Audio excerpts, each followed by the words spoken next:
A vlastne tá tvoja vôňa prirodzená vždy odráža to, čo si ty v tej chvíli. A povedzme si pravdu. Čo sa ti lepšie predáva? Živosť človeka a jeho iskra? Alebo nový krém s retinolom a niacinamidom a hyalurónkou? Tak čo sa deje s tým mikrobiomom? On nemá čo žrať. Tak aby som bola hlavne šťastná, aby som naplnila svoje naozajstné potreby a dopátrať sa k tým svojim ozajstným potrebám a odfiltrovať to všetko, čo nám sociálne siete ukazujú, že potrebujeme na to, aby sme boli dosť. Možno to, že som žena, bola tá tretia vec, ktorá ma motivovala tvoriť vlastný projekt.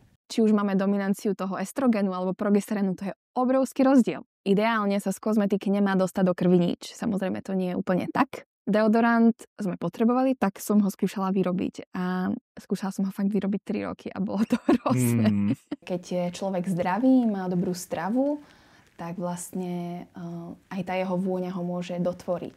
Nie je to úplne niečo, čo ja komunikujem, pretože je to hodne citlivá téma. Hlavne v momente, keď sa človek snaží od všetkého zamaskovať, byť niekým iným.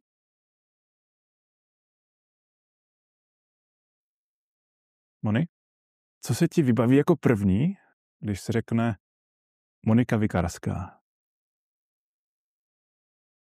Wow, to je hodne intimná otázka. Ale ja to poviem. Si za tým začínam stať. Ale vidím farebnú, roztancovanú ženu niekde v lese, uprostred hôr, mora a ohňa.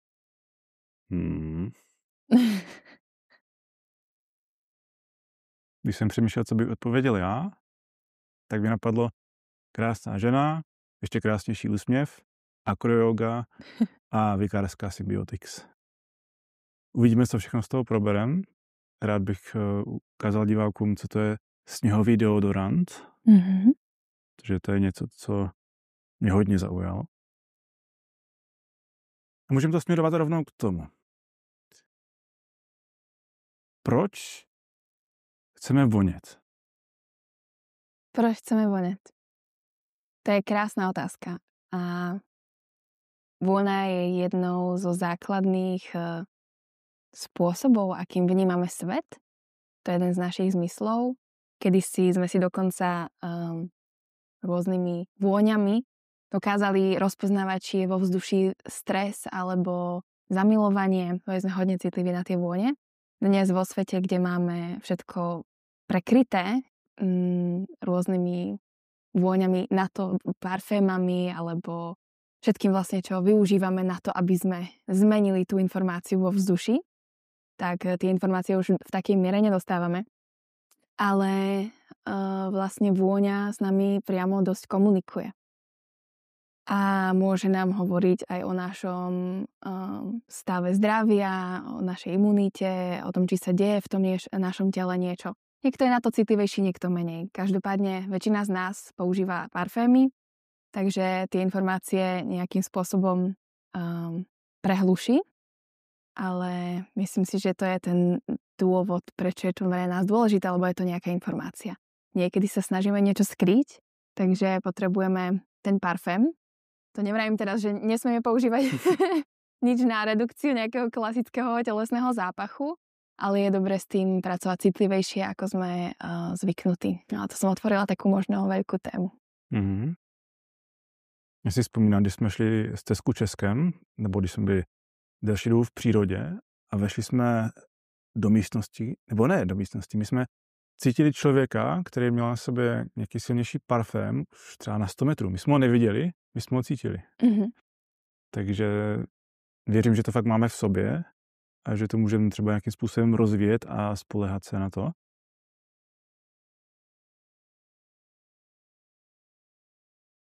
Já často, když se dostanu do města, tak cítím jako takové agresivní, silné vůně. A přijde mi, že se to možná stupňuje. To znamená něco takového?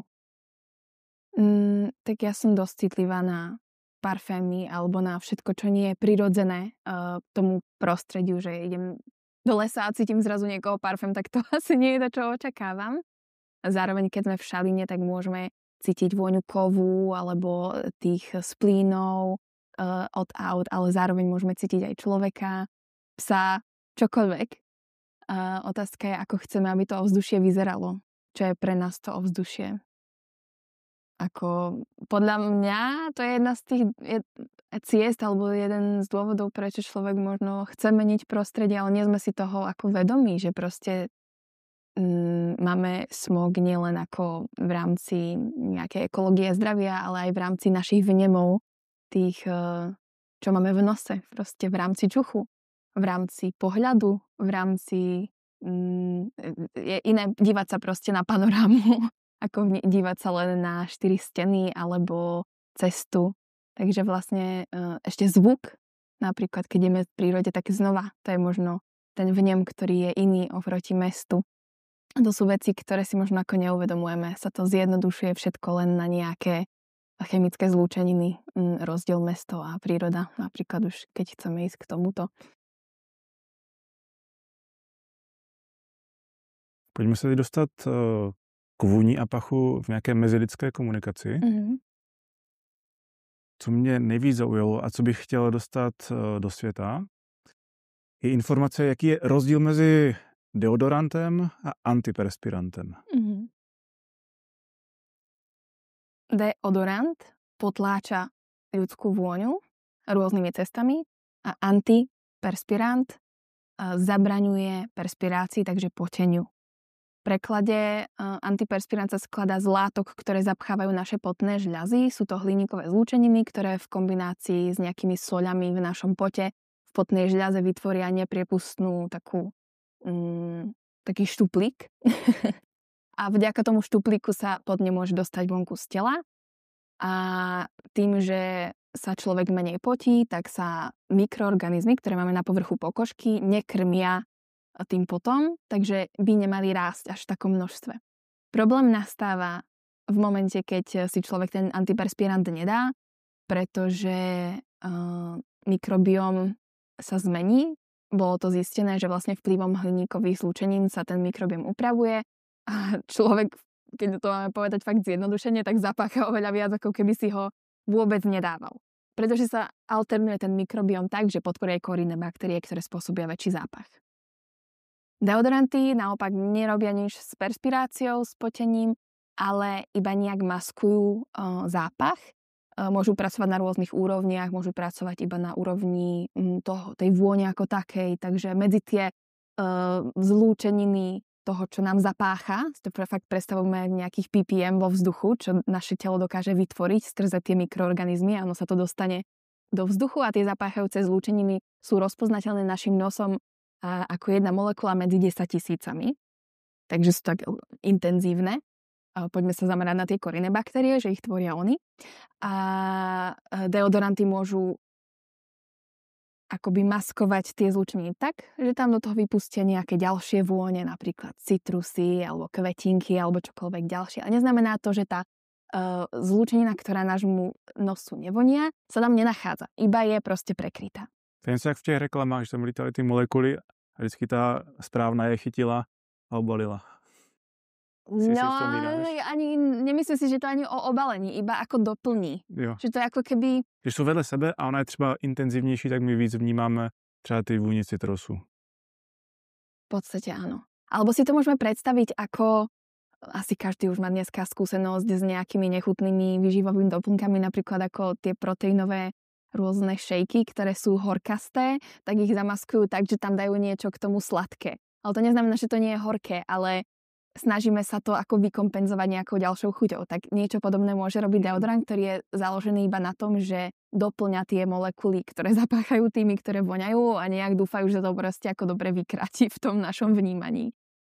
Za mňa to nie je úplne jedna z tých dobrých ciest alebo účinných ciest, povedzme, ale ja rada pracujem na úrovni toho mikrobiomu, aby vôbec ten mikrobióm nevytváral tie látky, ktoré zapáchajú a tým pádom sa neukrátime o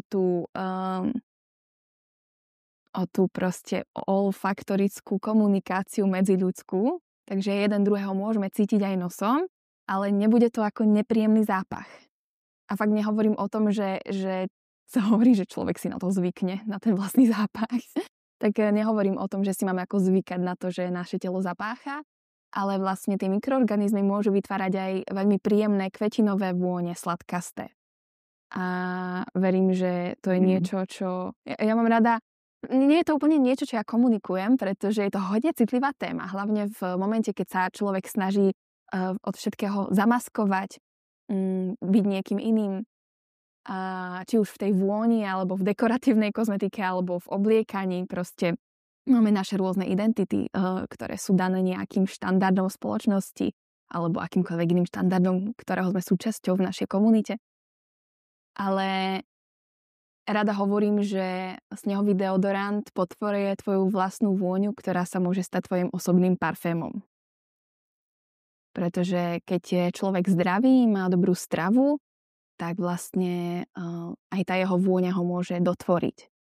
A v tom nám vlastne môže pomôcť tá deodoračná aktivita, ktorá sa deje už na úrovni toho mikrobiomu. Takže keď sa potlačia korinné baktérie, tak ostatné kmene majú možnosť vytvárať tie látky, ktoré sú v poriadku. Zároveň to tiež nie je taká nálož, keď si dá ten človek snehový deodorant, ako keby si ho nedal. Pretože tiež je to o nejakej miere. A keď si povieme fakt, že sa sprchujeme každý deň, alebo kľudne aj každý druhý, tak ten snehový deodorant to dokáže proste uzmierniť. Pretože si to môžeme predstaviť tak, že ten mikrobióm vytvára akékoľvek látky, či viac alebo menej zapáchajúce, neustále na celom povrchu nášho tela. A je to v poriadku. Je to prirodzený cyklus, tie látky komunikujú s hĺbšími vrstvami nášho tela a dávajú nášmu telu dosť dobré informácie aj o tom, kde sa nachádzame, čo robíme, v akom sme strese, alebo čo sme jedli, že fakt je to celkovo mikrobióm v našom tele, od čreva cez kožu až po mozog, to je vlastne tá osa, tak sprostredkovávajú nejakú komunikáciu a sú dôležité. A akurát celkovo mikrobióm, ktorý sa nachádza na miestach, ktoré sú vlhké a teplé, má tendenciu rásť kľudne aj 10-krát viac ako inde na tele. Práve preto nás zaujíma podpazušie tak veľmi a je vlastne takým ako zdrojom, je takou liahňou našej fyzickej vône. A preto je fajn to vlastne trošku tu ich party proste mať pod kontrolou nejakými látkami, ktoré ich zredukujú v tom, aby sa množili rýchlejšie. Mm-hmm. Já jsem měl ještě jednu teorii k deodorantům a antiperspirantům společně. Ještě v době, kdy jsem si myslel, že je to jedno a to samé. A že když si to dávám všechno na sebe, tak my tím zatěžujeme játra. Játra mají zase víc práce ze vším, mají práci navíc a tím pádem nedokáží zpracovat různé pachy a tak a my zase o to víc smrdíme. Je možné, že to je pravdivá teorie? Ešte raz. Takže ty si dáš deodorant na povrch pokožky a predpokladáš, že sa dostane do krvi, takže do jater. Zatěžím játra. Zatěžíš játra. A oni nedokážou tak zpracovat třeba všechny ty toxiny, takže se toxiny dostávají z těla... Zpátky von přes kůži. Jo. A je jich víc. Podľa mňa, kľudne sa to môže stať. Tento tvoj cyklus, ale nemyslím si, že bude až tak determinujúci. Myslím, že sú oveľa väčšie zdroje nášho zápachu. A ideálne sa z kozmetiky nemá dostať do krvi nič. Samozrejme, to nie je úplne tak. A aj keď máme nejaké modely a máme legislatívu, ktorá niečo povoľuje, nepovoľuje, pretože podľa legislatívy by sa kozmetika nemala dostať do krvného řečište, do krvného obehu. Tam sa môžu dostať iba liečivá a tie sú ako kontrolované. Je to úplne iná legislatíva na kozmetiku ako na liečiva, na farmaceutika. Ale dnes už vieme, že máme proste v kozmetike nejaké maximálne povolené levely a od iných levelov je tá formulácia považovaná už za liečivo a je to vlastne tenká hranica. Zároveň, keď používame viac produktov, tak sa to môže násobiť, môže sa to sčítavať tie látky, ktoré sa nám do tela dostanú, takže čiastočne môžeš zaťažovať tie játra, keď sa to do tej krvi už dostane. A tam sme práve pri tej otázke, že akému riziku sa vystavujeme, keď používame látky, ktoré sa do tej krvi dostanú a sú potenciálne hormonálnymi disruptormi. Nepotenciálne, ale vieme to o nich. A jediné, čím sa to reguluje, je množstvom, ktoré je povolené v tej kozmetike. Ale nikto teba ako človeka nekontroluje v tom, aké množstvo si toho na seba dá. Všetko je iba doporučená dávka, ale keď máš veľkú rutinu, používaš toho viacej a vystavuješ sa tomu viackrát, máš možno tenčiu pokožku alebo sa nachádzaš v teplejšom prostredí, tiež to bude prestupovať tou kožou úplne inak. Takže to je to taká veľká téma, že čo sa dostáva do krvi. Takže keby som to mala uzavrieť, oficiálne by sa to nemalo diať. V realite sa to deje a je to dané mnohými cestami, ale nemyslím si, že deodorant, ktorý je zložený z prírodných zložiek, ktoré sa napríklad aj v tele nachádzajú alebo sú pre nás nejak známe, že sú proste rastlíne, máme s nimi styk v bežnom živote, tak že by mohli nejak negatívne vplývať na tvoje telo, aj keby sa do tej krvi dostali. Když jsi vyráběla sněhový deodorant, přemýšlela jsi i nad nějakou čistě rostlinnou formou deodorantu, jestli to vůbec jde? Aby to bola ako jednozložková rastlina, len nejak spracovaná. Jestli by to vůbec fungovalo? Nebo jestli by to asi jenom třeba překrylo, jak si říkala, ty pachy, ale nevyřešilo by to problém toho mikrobiomu?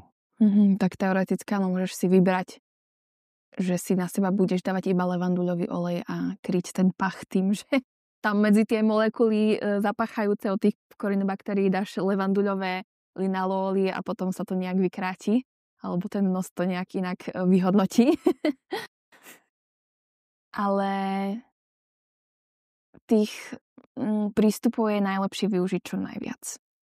Že ja mám ten deodorant, ktorý má v sebe aj esenciálne oleje, ale na nich nespolieham. Povedzme, že ich cítiš nejaké 4 hodiny. Nie je to vôbec taká vôňa, ako keď si dá niekto parfém. Zároveň mám to rada, pretože mňa to napríklad nakopne, keď si dám ráno trochu tej citrusovej vône a cítim to. Ale vnímam, že sa to krásne akoby začlení do tej prirodzenej vône človeka, že to nie je niečo, čo by akoby vystupovalo alebo sa aj prípadne bylo s nejakými jemnými parfémami. A mám tam aj látky, ktoré potláčajú ten kožný mikrobióm v nejakom nekontrolovanom množení. To sa docieli tak, že do toho deodorantu dáš niečo, čo zníži to pH alebo zvýši. Ja som išla cestou zvýšenia toho pH. Takže som tam dávala sodu bikarbónu, ktorá je ale v roztoku, čo je obrovský rozdiel oproti všetkým prírodným deodorantom, ktoré používajú sodu ako prášok, ktorý môže poškodiť kožu, pretože funguje ako abrazívum alebo peeling. A potom do tej jemne poškodenej pokožky tým peelingom sa môžu dostávať aj esenciálne oleje alebo tá samotná soľ a môže to byť veľmi dráždivé pre pokožku. A ako náhle si do otvorenej rany, maličkej mikroskopickej ranky, nejaký dlhší čas, každý deň dávam nejaký esenciálny olej, tak si môžem spôsobiť až kontaktnú dermatitídu. Takže... A co to je? Je to v podstate alergická reakcia tela na nejakú látku, ktorá sa dostáva tam, kde sa má dostávať, takže vlastne telo sa začne proti tomu brániť. A poznám ľudí, ktorí sú napríklad alergickí na tea tree olej, na čajovníkový olej, pretože si dlhodobo napríklad dávali vo veľkých množstvách na pokožku a nebolo to vlastne vhodné, lebo to bolo čisté. Alebo konkrétne aj s tými deodorantmi, že začali byť alergickí na citrusy, len preto, že používali v tej forme prírodného deodorantu nejakú citrusovú vôňu a skrze tie kryštáliky sody bikarbony, ktorá každý deň vlastne tú pokožku oškierala, tak si vlastne privodili tento problém. Takže sme vlastne pri tej sode bikarbone, ktorá zvyšuje pH a zároveň je to soľ, ktorá neutralizuje už zapáchajúce zložky, takže ona ako vlastne surovina je výborná, ale dnes málo ktorá firma, ktorá vyrába deodoranty, s ním pracuje citlivo. S ňou pracuje citlivo ako s ingredienciou. Že sa to necháva stále v tej pevnej zložke, v tom prášku, ktorý je abrazívny a nedáva sa to do roztoku, lebo povedzme si pravdu, je to veľmi náročné naformulovať niečo, čo je stabilné a obsahuje sódu bikarbonu v roztoku. A potom tam mám zložku, ktorá vlastne funguje rovnako. Potláča kožný mikrobióm v tom, aby sa rozrastal nekontrolovane a neutralizuje zložky, ktoré už sú zapáchajúce, aby nezapáchali. A to je oxid zinočnatý. Teď mě zajímalo, jak jsi se k tomu všemu vůbec dostala. Že třeba já, kdybych byl chemik, měl k tomu i nějakou specializaci, tak pro mě by byla největší motivace to, že si na sebe nechci dávat nic, co už mě dráždí třeba podle vůně. Já nevím, před třeba 10 lety jsem přestal používat všechny antiperspiranty. Myslím, že i většinu deodorantů. Myslím, že to teda není úplně cesta jako vyhnout se všemu, že občas je potřeba to regulovat a nejen tím, že si umyju. Ale měl jsem k tomu vyloženě odpor. Jakmile jsem cítil tu vůni, ten aerosol třeba, tak mě to bylo špatně. A říkal jsem si, já si to nechci dávat na sebe. Takže mě zajímalo, co tebe vedlo k tomu, že si založila Vikárská Symbiotics a co vedlo ke vzniku sněhového deodorantu. Tento príbeh je taký dávny a vlastne trochu vyplýva z toho prvého obrazu, na ktorý si sa ma pýtal, že kto je pre mňa Monika Vikárska.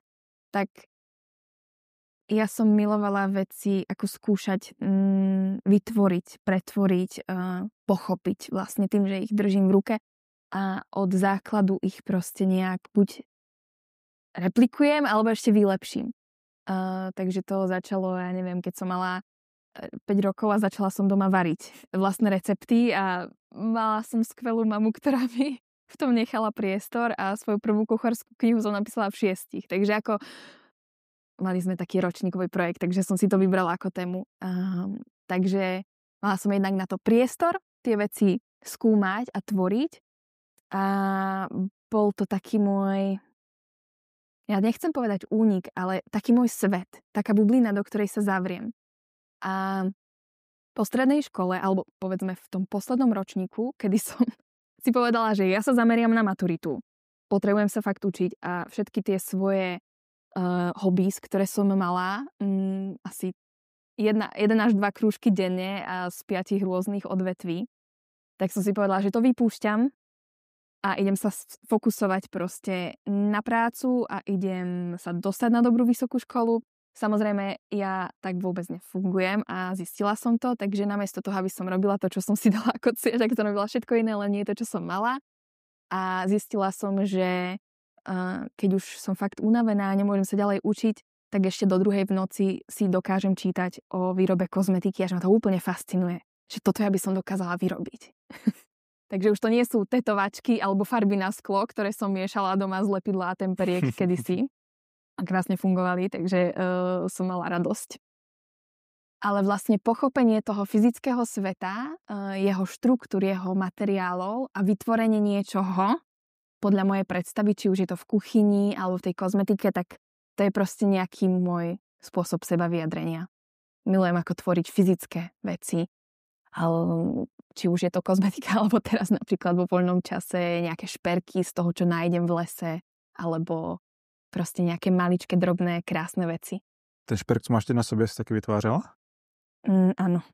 Neviem, si to bude vidieť na kamere, ale vypadá to moc pekne. Ďakujem. Dostala som kameň, ktorý bol nájdený v ľadovcoch v Kolumbii od človeka, ktorý tam sprevádza veľké skupiny na tie ľadové výpravy. Tak som si ho chcela dať nejak bližšie k telu, tak som si z neho vytvorila šperk, alebo tento je tiež z Peru, malý kryštálik, tak som si ho zavesila. A rada vlastne vytváram okolo seba veci, ktoré mňa nejak vystihujú a nie iba ich ako niekde kúpim, pretože je to trend, ale proste celkovo vnímam, že niečo, čo prejde ako keby skrze mňa, skrze tú moju kreativitu, tak vlastne mi prináša oveľa väčšiu radosť, ako keď to je len vytvorené niekým iným, že si to tak adaptujem na seba. Takže tak som si adaptovala vlastne kozmetiku v tom poslednom ročníku na strednej škole. Kúpila som si prvé suroviny, to bolo pre mňa akože obrovská investícia, svojich prvých 50 eur som dala proste na nejaké suroviny. V tom čase človek sa nedostane nejak k peniazom, lebo som nikdy nebola na brigáde alebo tak. A zistila som, že ma to nesmierne baví, ale že to není ešte ono. Ako vedela som, kde sa chcem dostať v tých formuláciách, takže som začala bádať a vlastne deodorant sme potrebovali, tak som ho skúšala vyrobiť. A skúšala som ho fakt vyrobiť 3 roky a bolo to hrozné. Buď to bolo slízke, alebo sa to nejak zle rozpúšťalo, alebo to štípalo, alebo to vôbec nefungovalo. Najčastejšie to vôbec ani nefungovalo. Takže som sa akoby nechala previesť všetkými tými receptmi, ktoré sú na internete. Zmiešaj sodu bikarbonu s kokosovým olejom a škrobom a potom si to niekde namáš. A či som menila tie suroviny v akomkoľvek pomere, tak mi to proste nefungovalo. A potom som zistila, že potrebujem k tomu mať úplne iný prístup. A išla som fakt úplne selsky, lebo ja zase som nemala na to nejaké vzdelanie v tom čase. Ale odvíjala som sa od toho, ako ja vnímam štruktúru tej kože. Viem, že sa na nej lepšie drží olej ako voda, ale zároveň pod je voda. Takže pokiaľ mám formuláciu, ktorá je ako bežne v tých prírodných deodorantoch zložená iba z oleja, takže ja keď si dám ten deodorant na pokožku, ten olej tam prilne a v ňom sú tie maličké čiastočky kryštálikov tej sody bikarbóny a pri prvom potení sa to tam rozpustí v tom pote a tá soda bikarbóna aj s tým potom krásne odkvapka od toho oleja do textílie. Takže preto ten deodorant nefunguje tak dlho. A potom sme odkázaní už len na tú druhú časť toho, že tam máme nejaké voňavé látky, ktoré prekryjú tie zapáchajúce. A preto akoby moja imaginácia v tom čase bola taká, že som potrebovala vytvoriť štruktúru, ktorá je aj olejová, aj vodná. Takže som sa naučila pojem emulgácia a začala som fakt akoby sledovať, ako sa tie molekuly správajú až na tej fakt chemickej úrovni. A ako môžem ja vytvoriť taký polopriepustný film, ktorý tam bude držať tie čiastočky aktívnych látok, bude držať ale zároveň aj na tej pokožke a neodkvapka to do tej textílie alebo z toho tela dole. To znie ako veľká výzva. A myslím si, že keby som si to dala ako výzvu ako vedec a bola veľmi zorganizovaná v tom svojom bádaní, čo vlastne neskôr som zistila aj počas štúdia, ako sa vytvárajú tieto výskumy, že si dám proste 10 experimentov, tie nameriam a zistím, či to vyšlo. A väčšinou to nevyjde. A teraz na doktoráte tiež takto zostavujeme experimenty. Ale ja som fakt tie veci robila čiastočne ako disciplinovane, ale čiastočne aj intuitívne v tom, že som akoby si najprv navnímavala tú štruktúru a zistila som, že to nie je dosť dobre už predtým, ako som to začala testovať. Takže tým pádom som nemusela testovať všetky pokusy, ale iba tie najlepšie. A preto som sa dostala k tomu výsledku.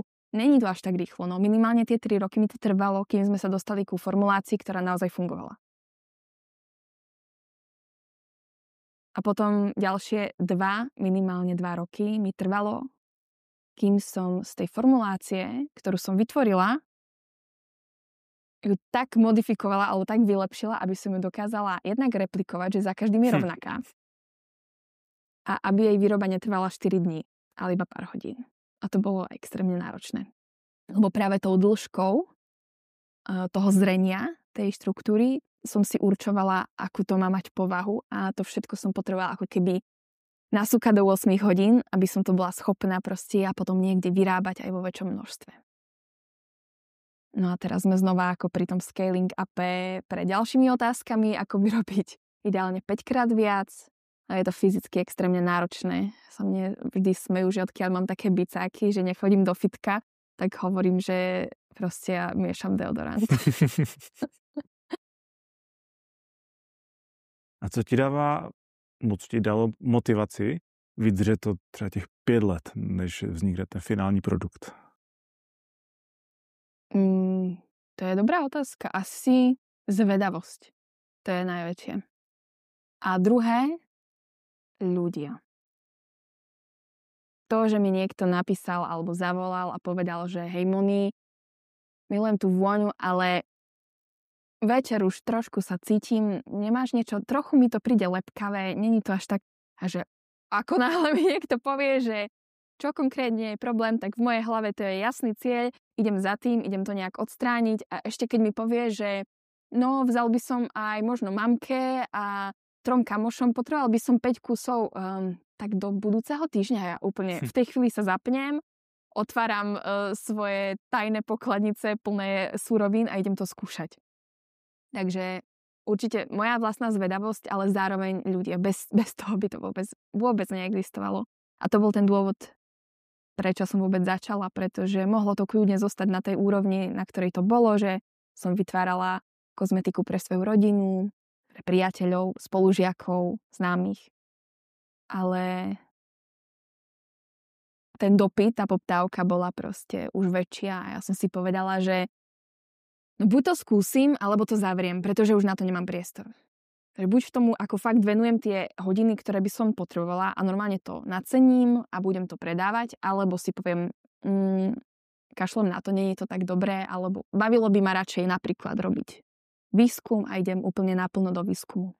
A bola to náročná otázka. Asi rok som si ju pokladala.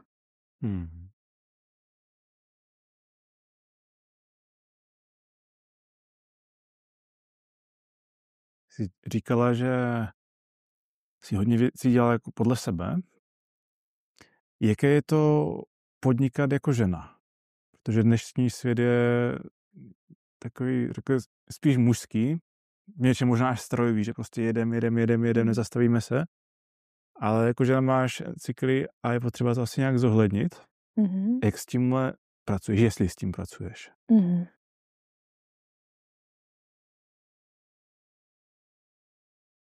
Možno to, že som žena, bola tá tretia vec, ktorá ma motivovala tvoriť vlastný projekt.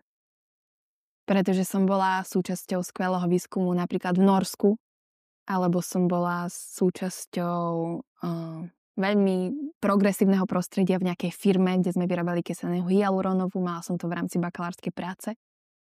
Ale presne som vnímala, že to prostredie nedáva priestor pre mňa byť každý týždeň iná.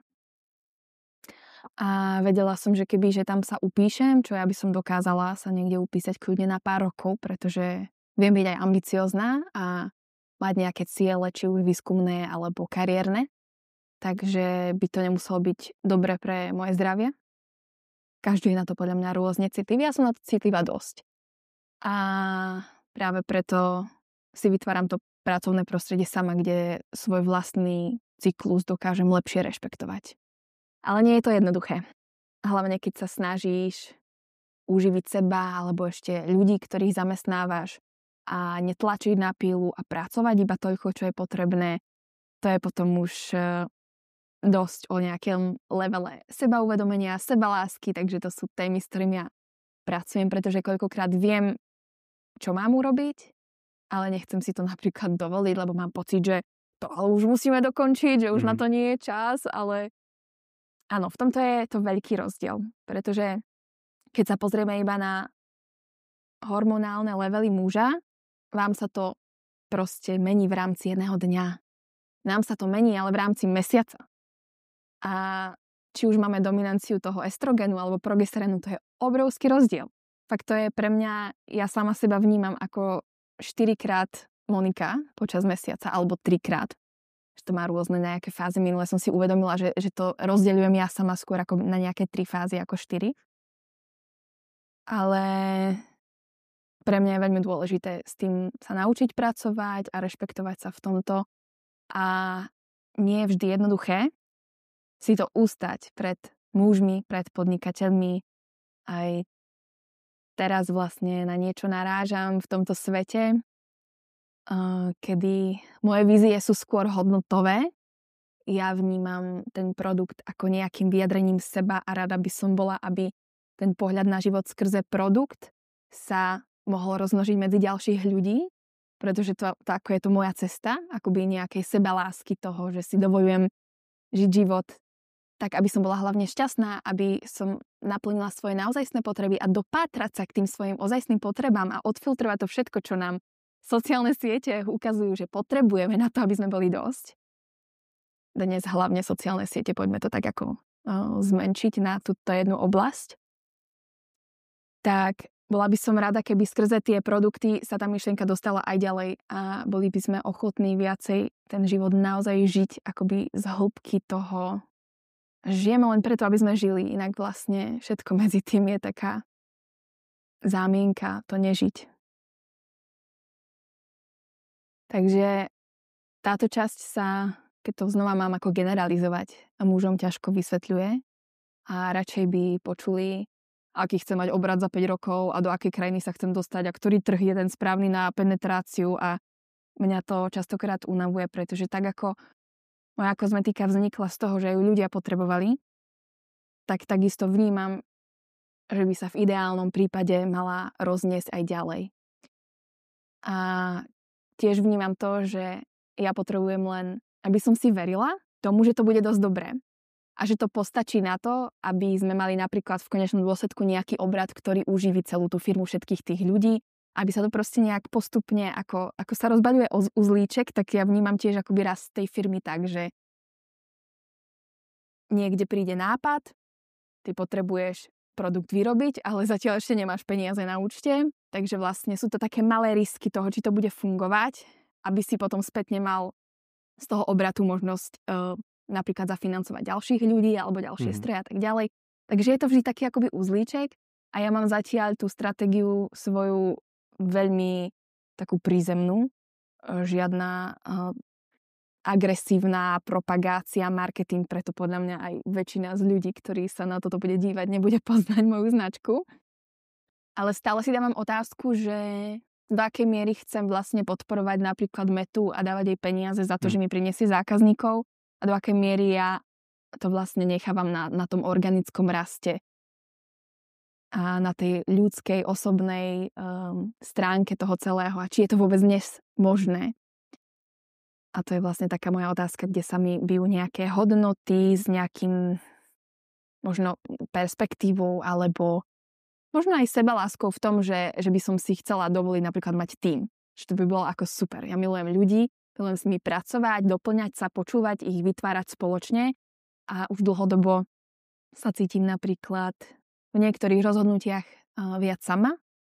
Chýbajú mi experti na niektoré otázky a potom je to také trošku plácanie.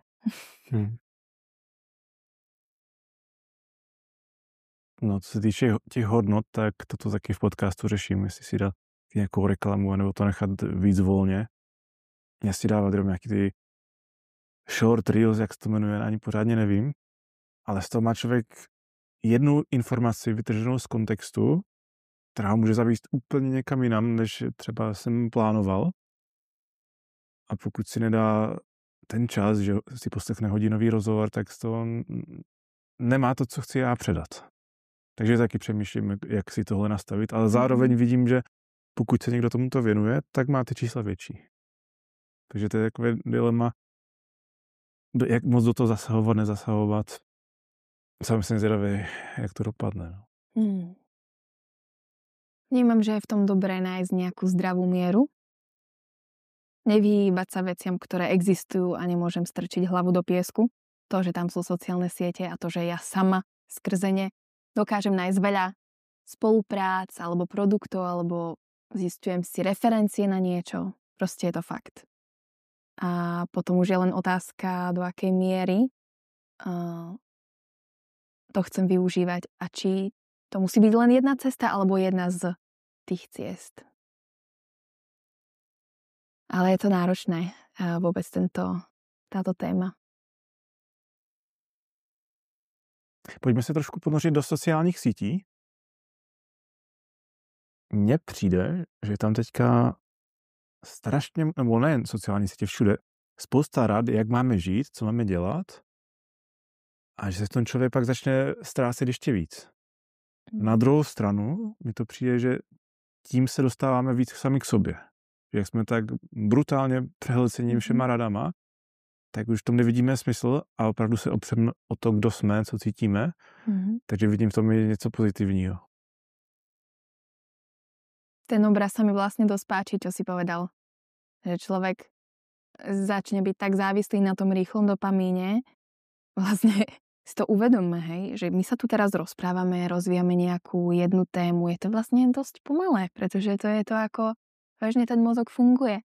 A teraz zrazu otvoríš nejaký zdroj informácií a zrazu vidíš niekoho tancovať, zrazu máš nejaký skincare tip, s niekým si v kúpeľni, potom si s niekým na veľkom festivale a všetko sa to udeje v rámci 30 sekúnd. Akože to je obrovská stimulácia a vlastne to telo na to aj tak hormonálne reaguje. A preto vlastne sa môžeme cítiť aj bežne v tom živote hrozne spomalene alebo až tak rezignovane. Ja sama to popisujem vlastne z vlastného života. Alebo až tak nihilisticky. A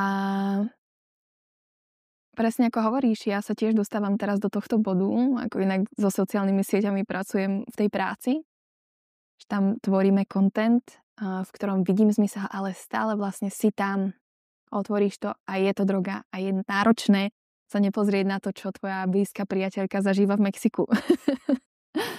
Takže sa k tomu tiež hlásim a je to veľká téma, s ktorou pracujem.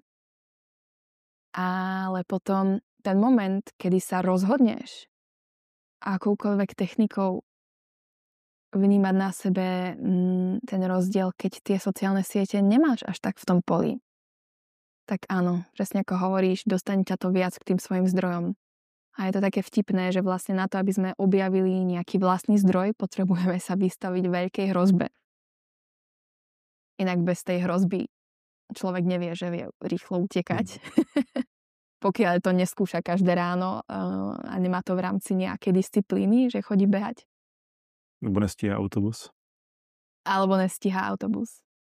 Alebo že len tak, akože z dlhej chvíle teraz budem každý deň hodinu meditovať, ale pokiaľ máš naozaj problém, ktorý ťa ovplyvňuje v tej každodennosti, či už je to závislosť na sociálnych sieťach, alebo nejaká horšia udalosť, ktorá sa v živote stala a potrebuješ to nejak spracovať, tak to sú všetko tie výzvy, ktoré nás, áno, paradoxne, privádzajú naspäť k vlastným zdrojom toho prekonania.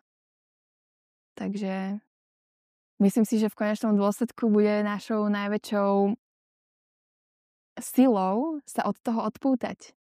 A práve to, že každý jeden markeťák stále vymýšľa lepšie a pútavejšie spôsoby, ako si ukradnúť tvoju pozornosť. A stále to bude náročnejšie a náročnejšie sa od toho odpútať. Ale nemôžeme tomu povedať nie a tváriť sa, že to neexistuje znova. To je ako, kedy sme sa báli internetu, predtým sme sa báli, že svietili žiarovky, všetky tieto zmeny, nejaké inovácie vlastne sú zdrojom aj nejakého strachu. Dnes je to AI. Mně se třeba stává, nebo zažívám, že čím jsou ty reklamy agresivnější, tím větší tou mám odpor a nechci si koupit ty věci. Třeba jim anglicky za 51 dní. Tyjo, i kdyby to tak bylo, já si to radši budu učit 100 let, než abych ti dal korunu na tady tu reklamu. Tie reklamy väčšinou v tebe spínajú nejaký strach. Alebo znova nejaký dopamín. Toho rýchlo, vieš? 51 dní, OK. Alebo lacnejšie. A to je znova. Ako náhle si zasadený hlboko vo svojich hodnotách, tak nepotrebuješ to stihnúť za 51 dní. Pretože nepotrebuješ ten dopamín. Ty si spokojný aj bez tej drogy. Ale áno, tie reklamy väčšinou fungujú práve na tom princípe a potom na druhej strane vidíš nejakú akože bezdopamínovú reklamu, tak možno si ho ani nevšimneš. Táto ťa aspoň naserie. Ještě jednu nesnáším.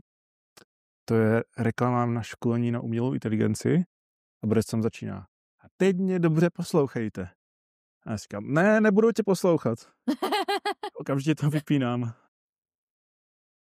Takže mi přijde, že už je to až moc agresivní.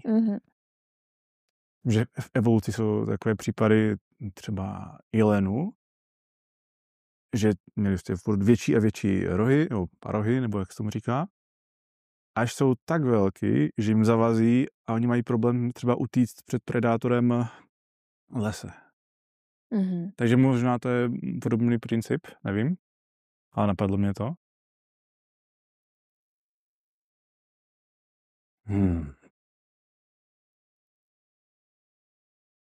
Co ještě děláš, aby ses dostala víc sama k sobě?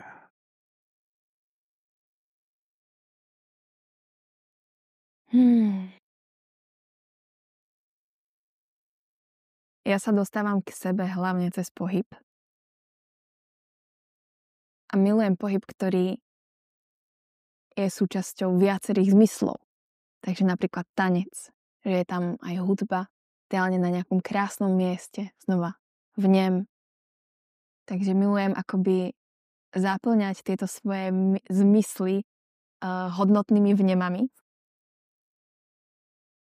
Takže je rozdiel napríklad si s dobrou hudbou tancovať doma, alebo počúvať vietor a tancovať na neho na nejakej skale s nádherným výhľadom. Takže to sú také moje ako momenty krásne, ktoré ma veľmi doplňajú. Moju energiu, moju kapacitu vôbec tvoriť. Takže hlavne to telo. A či už je to ako napríklad naša acroyoga, kde sme sa zoznámili, alebo tanec, či už párový, swing, blues, alebo sa teraz učím salsu, ale tiež to bolo akoby dané tým miestom, nie až tak tým samotným tancom, že som túžila potom to vedieť, ale niečo, čo má vlastne ten komplexný vnem. Potom je tam druhá časť a to moment ticha, ktorý sa u mňa nemôže stať bez toho, aby som zabavila nejak telo. Pretože aj keď si pozrieme na to, ako to povedať, že keď sa pozriem na to, koľko času za deň trávim pri počítači alebo nejakým sedením a prirovnám to k času, ktorý trávim tým pohybom, tak je úplne normálne, že po celom dni, keď sedím za počítačom, mám chuť sa radšej hýbať, ako si sadnúť do meditácie. Takže pre mňa meditácia je tým uzavretím napríklad pred spaním každý večer. I 10-15 minút fakt sa snažiť nechať to len dosadnúť. Taký ten loading toho celého dňa. Nehľadám v tom nič extrémne spirituálne, proste fakt iba súlad, naspäť sa dostať do tela, dosadnúť tie myšlienky na to miesto a častokrát to je jediné, čo potrebujem na to, aby som vedela, kam ísť alebo čo robiť a vidieť správne priority. Fakt prestať premýšľať, len ako sa stíšiť.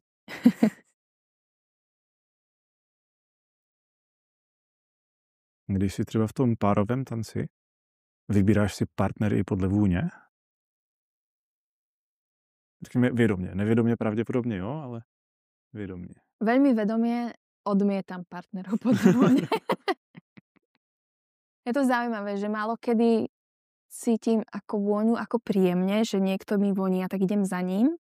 Ale naopak, keď náhodou sa mi stane, že to fakt necítim nosom, tak to tam proste odmietneš, lebo viem, že by to nebolo príjemné ani pre neho so mnou tancovať, keby som tam nebola uvoľnená a mala som chuť od toho odísť. Takže to také obojstranne slúžiace nie. Vlastne to je pěkný, nad tím se tak nepřemýšlel, že je to oboustranné. No, každé nie je vlastne aj voči tomu druhému človeku. To je taká zodpovednosť vlastne za vzťah. To si stále viac a viac uvedomujem. Jak bys něco nejvíc taktně řekla někomu, že smrdí? Nebo naznačila, neviem. Otázka je, či to potrebujem ako hovoriť, vieš? Lebo je to informácia. Řekněme, že je to v situaci, kdy spolu musíte být třeba blízko, musíte s tím člověkem třeba jak pracovat a tebe to nedělá dobře. V tom prípade by som išla do úprimného rozhovoru z očí do očí a vyjadrovala svoje pocity, ako ja sa pri tom človeku cítim. A myslím, že keď je to povedané s láskou voči tomu, lebo znova, ako hovoriť takéto náročné rozhovory nie je jednoduché, ale je to nejaká veľká investícia do toho vzťahu, lebo ja teraz na seba beriem tú ťažobu toho rozhovoru, kedy ja ho iniciujem, iba preto, aby sme vlastne udržali ten vzťah. A keď vlastne s týmto vedomím do toho idem, namiesto toho, aby som od toho človeka odišla a už sa s ním nikdy nevidela, tak si myslím, že aj tá druhá strana to cíti. Neviem, či ti dokážem teraz dať ako nejaký roleplay, aby som ti proste niečo povedala. Ale ako náhle tie veci sú úprimné a hovorím za seba, lebo to vôbec nemusí znamenať, že ten človek smrdí ostatným ľuďom, ale môže to mne nevyhovovať. A potom je to o tom, aký máš s tým človekom vzťah. Možno máte fakt vzťah založený na smiechu, na zábave, tak po ňom môžem hodiť akože čisté tričko, vieš. A povedať niečo trochu ako také na hrane, ale vlastne ten človek to vezme, pretože si dôverujeme. Takže to je vlastně velmi individuální. Určite. A myslím si, že... Ale určitě je to potřeba teda komunikovat, pokud je to potřeba. Nebo pokud to není ještě setkání na chviličku. Tam to asi nemá smysl otevírat všechny témata a takhle. Ale mě napadá, že tím ukazuješ i teda nějaký zájem. Mm-hmm. Což je ve výsledku moc hezky.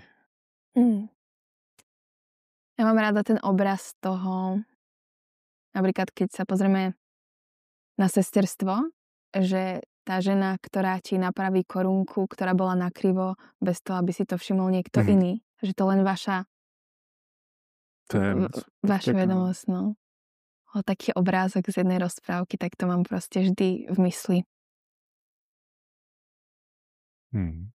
Víš, třeba takhle bys to dal udělat, bys někomu dala sněhový deodorant, on by ho náhodou našel, vyzkoušel a voněl by.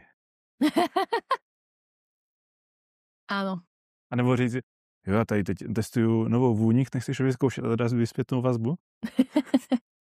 To ale stále vnímam ako hodne neúprimné napríklad. Lebo keď ja naozaj cítim, že s tým človekom chcem pracovať, chcem sa s ním stretávať, ale toto je vec, ktorá mne nevyhovuje, tak vlastne chodím okolo horúcej kaše, keď mu len takto dám ako deodorant a budem sa tváriť, že ho očakávam a potom ho očuchávam a vlastne zistím, že si ho nedala. Že už keď je to naozaj dôležité pre mňa a môže to narušať nejak náš vzťah, tak je dôležité podľa mňa to komunikovať úplne napriamo.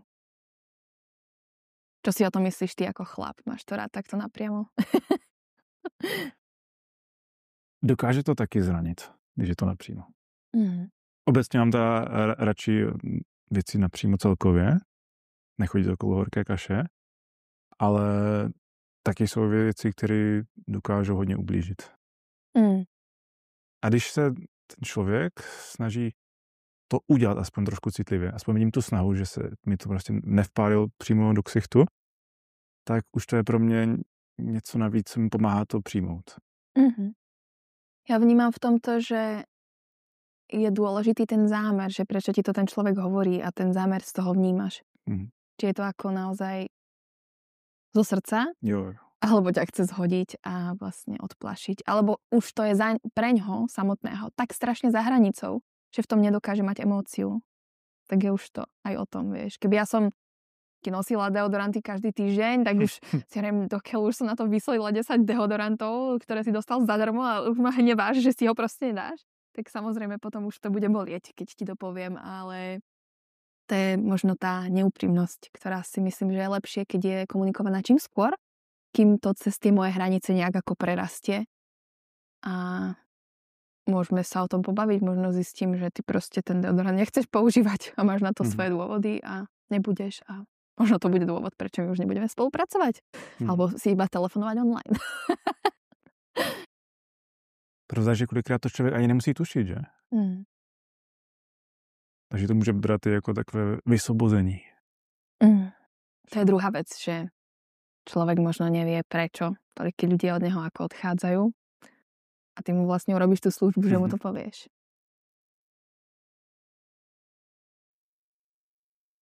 Jak se dá ještě jinak pracovat s tělesnou vůní nebo s tělesným zápachem? Já jsem třeba na sobě pozoroval, samozřejmě, když jsem byl ve stresu, tak to jsem na sobě cítil okamžitě a hodně, ale třeba i cukr.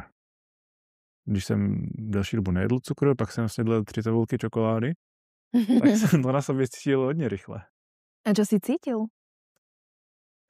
Nepříjemný zápach. Já nevím, k čemu to přirovnat. Byl nepříjemný a výrazný. Jakmile jsem jedl, to jsem si taky našel nějaký rady, jak voně desky, jsem byl asi banán, brokolice, celér. Nevím, co je na tom pravdy, ale voněl jsem podle mě líp.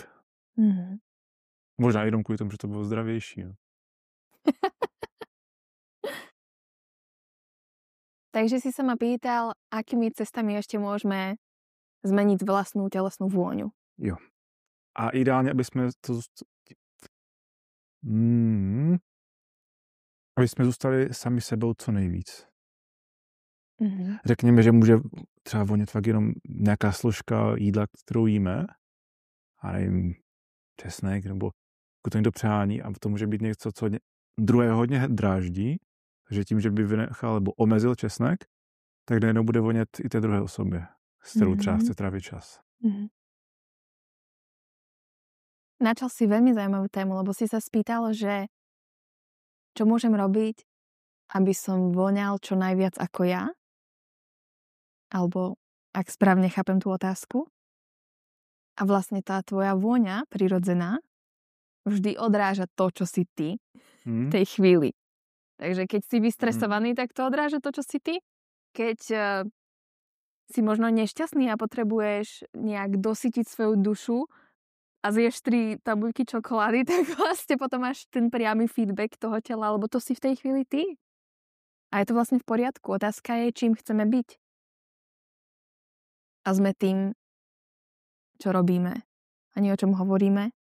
Takže tým, čo robíme pravidelne. Ak to je raz za čas, že zješ 3 tabuľky čokolády a dostaneš takýto feedback a zistíš, aha, vlastne tak to nie a ja potrebujem možno niečo iné, ani mi to nepomohlo, aj mi zle a ešte aj smrdím, no tak to asi nespravíš znova. Mm-hmm. Ale keď sa niekto stravuje dlhodobo tak, že do seba dáva konzervované potraviny, takže nejaké spracované, chodí do mekáča, používa proste jedlo, ktoré sa nedá až tak dobre vstrebať, tak čo sa deje s tým mikrobiomom? On nemá čo žrať. Takže črevný mikrobióm zmenšuje svoju populáciu. A čo sa deje? Keď ten mikrobióm, poďme do témy mikrobióm. Ja si myslím, že to je dosť zaujímavé, pretože to súvisí so všetkými parametrami tej manipulácie našej vône, už keď chceme byť tak exaktní. A ja to najprv zhrniem, je to určite pohyb, strava. A keď sa zameriame aj na nejaký biohacking, tak aj miera nejakých minerálov v našom tele, ktoré sa dajú suplementovať. Ale môže to súvisieť iba so stravou. Ale určite pohyb a strava. A súvisí to všetko s mikrobiomom, ale nie iba. Takže keď sa pozrieme na stravu napríklad človeka, ktorý je veľa spracovaných potravín, tak ten mikrobióm, ktorý vyzerá povedzme ako populácia na nejakej mape. Predstavme si, že aká veľká je Amerika, Rusko, Európa je z veľa menších krajín a my vlastne potrebujeme túto rozmanitosť. Túto vlastne mapu preniesť do nášho organizmu. Ako náhle pôsobíme nejakými bombami proste na celú tú mapu, tak čo sa stane? Ameriku, Rusko asi veľmi ťažko zničíme jej populáciu, aby sa tam nenachádzala. Ale taká Andora možno proste pôjde hneď pri prvom zásahu. A pritom tá rozmanitosť tých menej zastúpených mikroorganizmov dáva nášmu mikrobiomu práve to zdravie. A to je to najdôležitejšie, rozmanitosť. Takže ako náhle máme veľa zásahov v tele, tak môžeme práve prísť o tie minoritné kmene, ktoré sa do nášho tela už veľmi ťažko inak dostanú, pretože nám boli napríklad dané pri pôrode, keď sme sa rodili prirodzeným pôrodom, tak od matky. A vlastne je to už tak ťažšie zvrátiteľná záležitosť, hlavne keď dlhodobo proste nejakú stravu požívam. A na druhej strane bolo dokázané, že každý z nás má nejaký blueprint, alebo nejaký fingerprint, možno lepšie povedať, toho, ako vyzerá náš prírodzený zdravý mikrobióm a k nemu sa môžeme dostať, keď znova upravíme tú stravu na rozmanitú, zloženú z jednoduchých zložiek. Takže namiesto toho, aby som jedla spracované potraviny, tak si ich spracujem doma, sú čerstvé, nie sú konzervované. A dostali sme sa teda k pojmu strava. Spracované potraviny versus jednodruhové alebo whole foods. Máš nejaký názov, ako by si to nazval? Čo nás ako celistvé.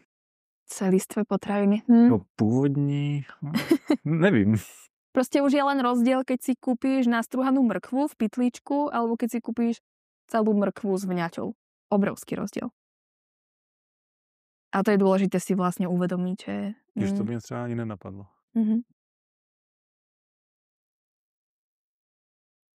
A potom ešte ďalšia oblasť, ako veľmi nutrične výživné sú jednotlivé potraviny, ako je na tom naša pôda, boli pestované hydroponicky, alebo normálne v pôde svietilo na nich slnko.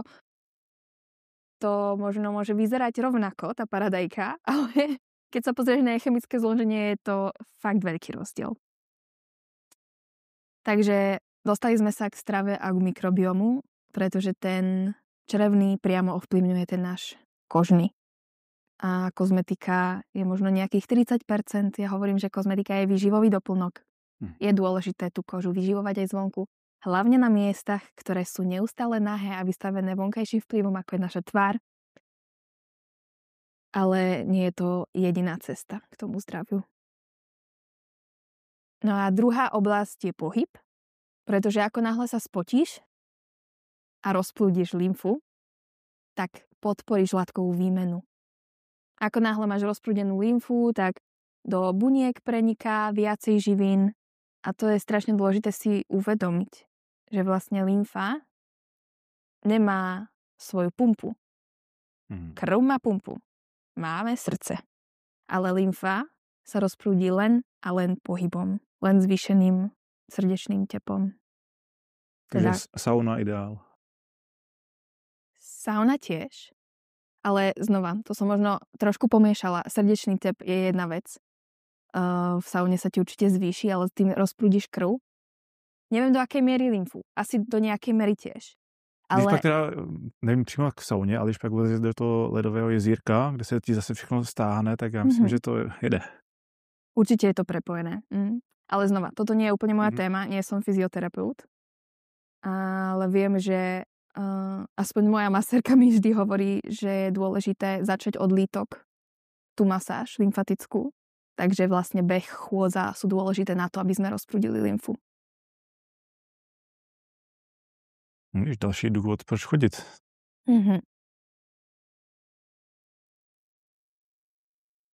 A třeba když další dobu chodím, tak mě napadají úžasné věci.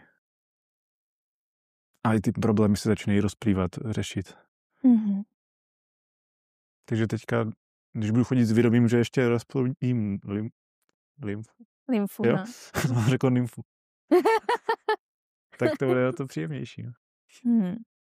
A tak na chôdzi je ešte ďalšia vec, to, že sa ti akoby míhajú tie obrazy, tak vytvára, je to potvrdené, že tým, ako chodíme, tak vizuálne vlastne míhajúce sa obrazy nás dostáva do parasympatického stavu nervového systému. Takže ako do ukľudnenia. Na té chůzi se mi ještě líbí pomalost. To je něco, co jsme už tady dneska načali. I třeba ten rozhovor, že to plyne pomalej, než v ty reelska a tak. A když jsem šel třeba měsíc pěšky, a pak jsem sedl do auta, je to přišlo brutálně rychle všechno. Co se to děje, jak to, že se hýbu prostě rychle než 5 km za hodinu. Takže i toto mělo obrovský vliv třeba. To je úžasné. Týždeň iba chodiť.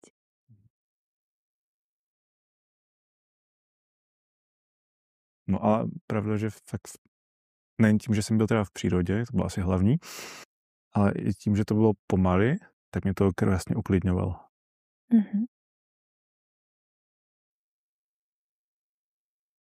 Mám ešte rada tú tému, ako sebaláska môže znižovať uhlíkovú stopu. Dobrá otázka. Tak jo, pojďme to rozvíct. Ty už se zeptala, já to tam nechám.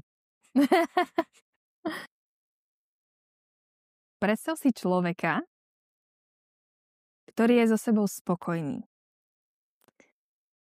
Versus človeka, ktorý o sebe pochybuje a necíti sa dobre vo svojom tele, vo svojom prostredí, medzi ľuďmi, nevie, či je dosť. A teraz si ich vezmi ako dva modely zákazníkov. Čo si myslíš, ktorý z nich bude v živote vlastniť viac nepotrebných vecí? No určitě ten nespokojený. Hned jsem si vybavil, že má téma i ty kosmetiky, tak vlastně hned koupím si toto, dám na své deodorant, přeplácám všechno, koupím si všechno, co je v reklamách, abych se cítil dost jako muž nebo dost jako žena a pořád to jede. Ale stejně se nic nemění. Novú elektroniku a vlastne nemám ešte rúžové šaty a nový vysúčač vlasov a bože, tento krém, čak po ňom už mi konečne skončia vrásky a tieto problémy. A vlastne človek, ktorý je so sebou v pohode, takže nemá so sebou taký problém ako ten druhý, ani nepočuje na ten marketing, ktorý cieli na tie problémy, na tie naše slabé miestečka. A dnes už tie algoritmy skvele fungujú na to, že vedia, čo ťa trápi. A vlastne to nie je až také náročné pochopiť. Podľa tvojho vyhľadávania alebo podľa tvojho správania na sieťach, koho sleduješ, komu dávaš páčik, komu nedávaš. A práve preto si myslím, že cieľom každého podnikateľa, ktorý sa chce uchádzať o nejakú zmenu v spoločnosti k tomu ekologickejšiemu stavu, by malo byť redukovať tú poptávku, paradoxne. Takže je to taký možno princíp nerastovej ekonomiky. Ale aj tá prírodná kozmetika je dnes ako obrovsky sa rozvíjajúci biznis. Je to jeden z argumentov, keď hľadaš napríklad investorov a chceš im povedať, že tvoj produkt je dosť dobrý na to, aby ti dali nejaký kapitál na väčší rozvoj, tak musíš im ukázať grafy toho, ako bude ešte rásť vo svete prírodná kozmetika. Otázka je, či naozaj potrebujeme, aby všetko iba rástlo. A či nepotrebujeme práve naopak redukovať nejaký konzum. No a k tomu sa dostávame, že vlastne človek, ktorý nepotrebuje až tak veľa vlastniť, je slobodnejší. Môže sa lepšie pohybovať, nie je zaťažený tými produktmi, ktoré vlastní. Nemusí sa o nich starať všetko, čo vlastním. To ma vlastne naučil môj otec. Je to trochu taký tvrdý prístup, ale on vždy hovoril, že niečo vlastniť znamená mať problém. Lebo to máš a teraz čo s tým? Kde to uložíš?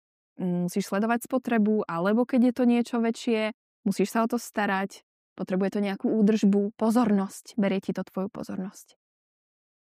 Takže ja rada hovorím ako o sebaláske,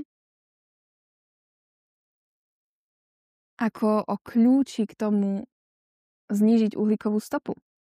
Pretože ja keď mám seba dostatočne dosť rada, viem, čo naozaj potrebujem a čo je už úplne ako mimo to spektrum, čo je pre mňa dôležité.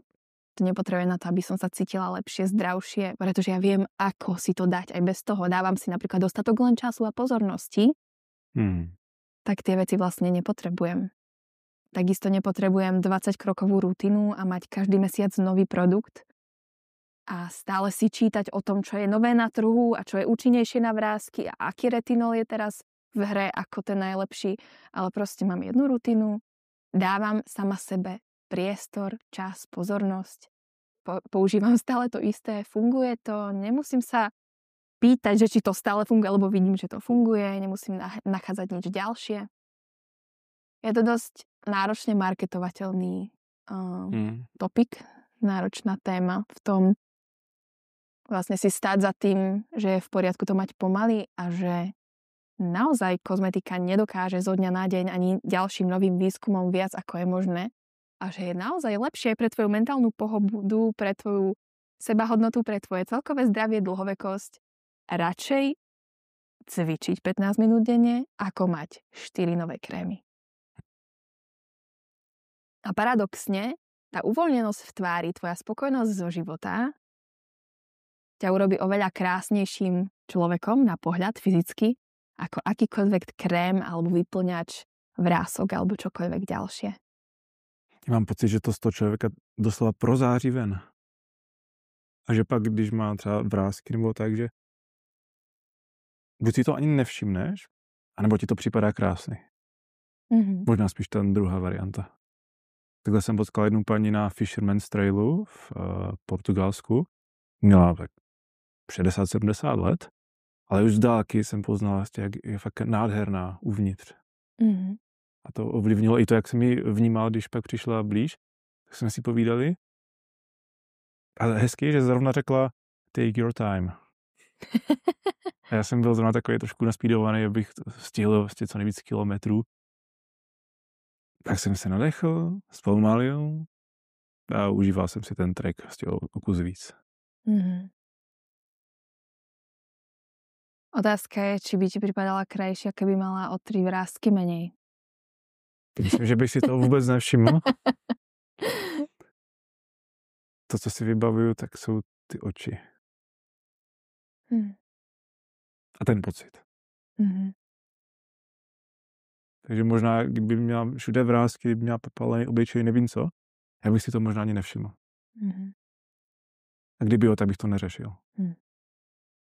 A povedzme si pravdu. Čo sa ti lepšie predáva? Živosť človeka a jeho iskra? Alebo nový krém s retinolom a niacinamidom a hyaluronkou? Chcem pořád něco nového. Mm-hmm.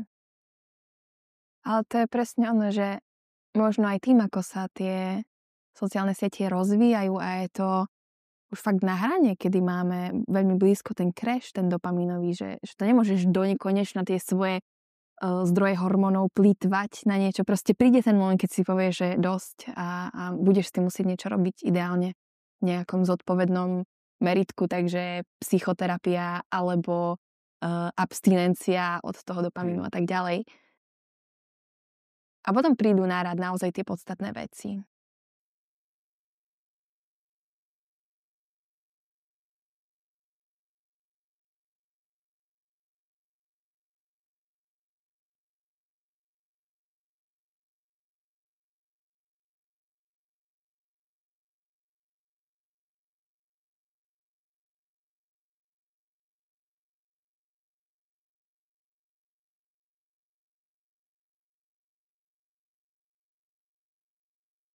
Co pro tebe znamená ticho?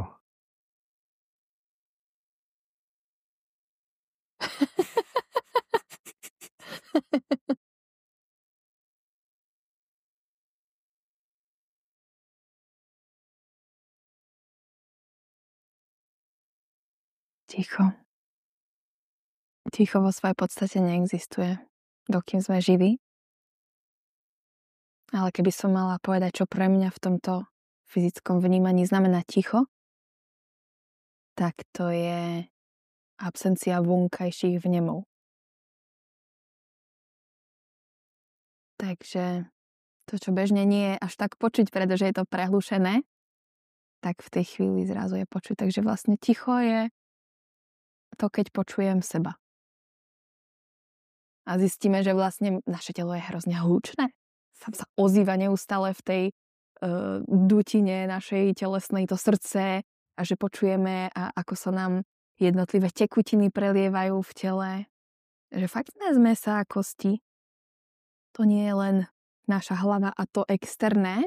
Väčšinou my vnímame to, čo je okolo nás. Takže ja mám taký ako dobrý pojem, že obklopuj sa krásnymi ľuďmi, aby si mal dobrý výhľad. Nie je to až tak podstatné, aká som krásna ja, ale že čo mám naokolo, lebo to je to, čo vnímam väčšinu času dňa. Ale to ticho je pre mňa ten moment, kedy vnímam seba.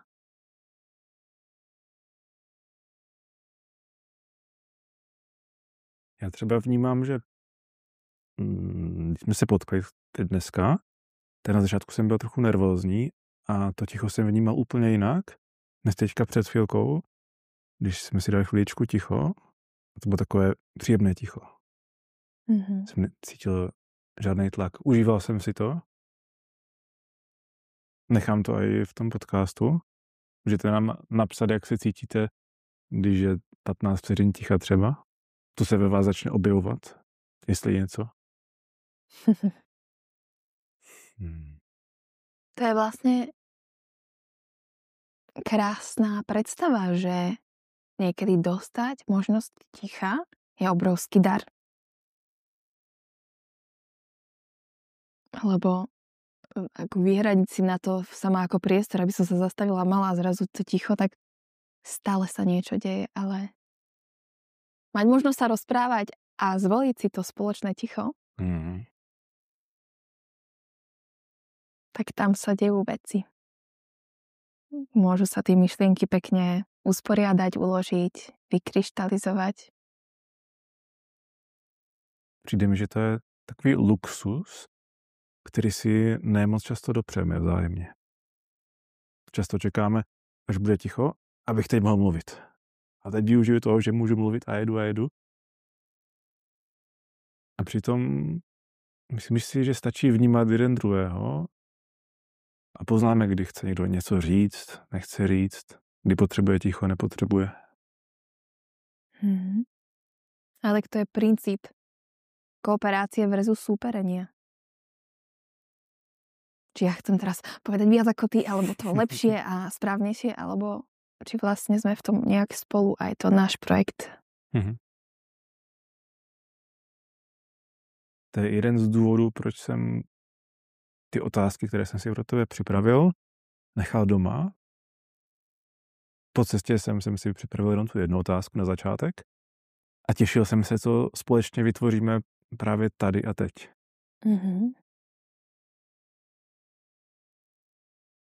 No a čo cítiš teraz tady a teď, že by ťa ešte zaujímalo?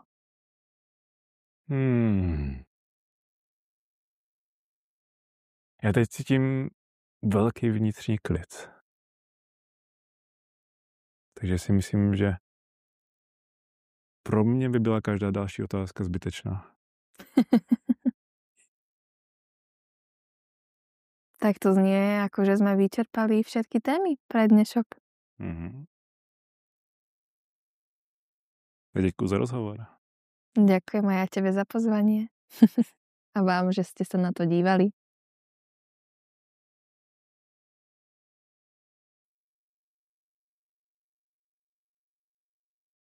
Krásny pocit teďka. Mám tiež taký vnútorný kľud, hlboký. Vlastne som povedala veľa vecí, ktoré som sa snažila už dlho nejak povedať na hlas, ale nebol na to priestor, takže ďakujem za tento priestor. Bolo to veľmi príjemné. Připadá mi takový, když jsem jako tělesně klidnej, tak uvnitř takový živější. Že tady začal proudit ta energie zase. S tým sa stotožňujem. Ale že tá pomalosť vlastne nás robí viac živými. Paradoxne, lebo buď projektujeme tú pozornosť ako vonku a tam sa niečo strašne deje, alebo keď vlastne to ukľudníš v tom vonku, tak zrazu tá živosť je tu dostačujúca. Jo. To je krásna myšlenka.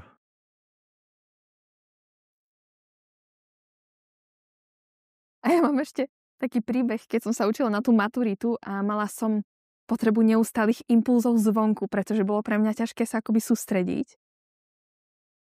Tak som počúvala ako celkom šialené orchestrálne kompozície od Pendereckého, ktorý mal takú ako povojnovú hudbu a Sláčikový orchester hral zvuk vybuchujúcej bomby a vlastne utekajúcich ľudí a všetkých týchto vecí. Ja som si to dala do uší. Ono to bolo tak intenzívne, že som nemala priestor premýšľať nad tým ďalším a vlastne tá prokrastinácia nebola možná a mohla som sa konečne zasústrediť na jednu vec.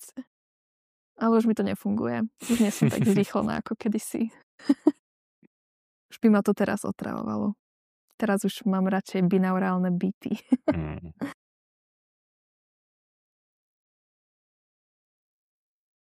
A prý dobrá technika na... Jak to bylo? Nějaké vybalancování toho parasympatiku a sympatiku je pouštět si třeba takovou hudbu a pak to zkombinovat s nějakou klidnější a tak to třeba střídat. My jsme si zvykli na oboje, na ty oba extrémy a byli v obou v pohodě. Ještě jsem to teda neskoušel, ale četl jsem to v jedné knižce o hlase. Takže utestuju. Ale je to podobně třeba jak ten HIIT trénink nebo něco takového, že jdeš na maximum, pauza.